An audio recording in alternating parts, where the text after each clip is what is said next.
এই মাদ্রাসাকে পুনর্জীবিত করবেন না।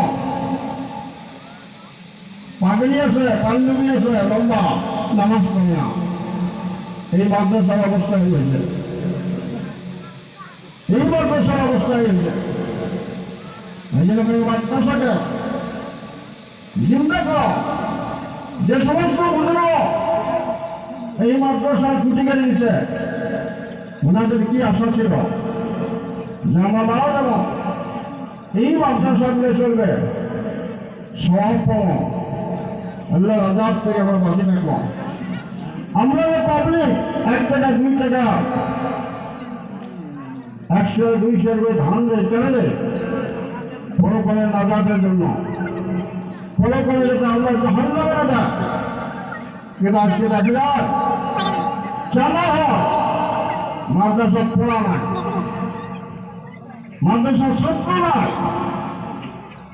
মানে আপনাদের কাছে অনুরোধ করলাম, আমরা সিনিয়র মানুষ হিসেবে, সিনিয়র আলেম হিসেবে, মুরব্বী হিসেবে এই জায়গা পার্শ্ববর্তী মাদ্রাসার মেহরবানি আছে, পার্শ্ববর্তী মেহরবানি প্রধানী আছে। মাদ্রাসা পূর্ণ রূপ দেওয়ার জন্য স্বপ্ন দেন এবং ওস্তাদগুলার কেয়ার করে লক্ষ্য না। ওস্তাদ খালি কালেকশন করবে না, পড়া পাবে, এটা লক্ষ্য দেওয়ার ব্যাপার। আমরা ছাত্র দেওয়ার জন্য রাজ দিয়েছি, ছাত্র যেন মাদ্রাসার পূর্ণ পর্যায়ে উন্নতি আমলগুলো হয়। কথাটা অনেকের ভালো লাগবে, অনেকগুলো বেয়া লাগবে। টিচার মিটার আসলে মানুষ ঠিক হয় না, টিচার মিটার আসলে মানুষ ঠিক হয় না।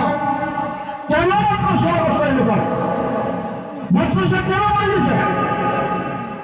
ছেড়ে মাদ্রাসা কেন আছে? ছেড়ে নাই আসার এটা পাবলিকে কর, মন্ডল শিক্ষক বলব, মন্ডল কমিটি বলব, বেশ টাকা কেন আনা জানা? প্রত্যেকটা মানুষের হয়েছে মাদ্রাসা কে চালে যাবে? মেয়ে মানুষের চালাবে, পর্দার আওয়াজ হয়ে যাবে।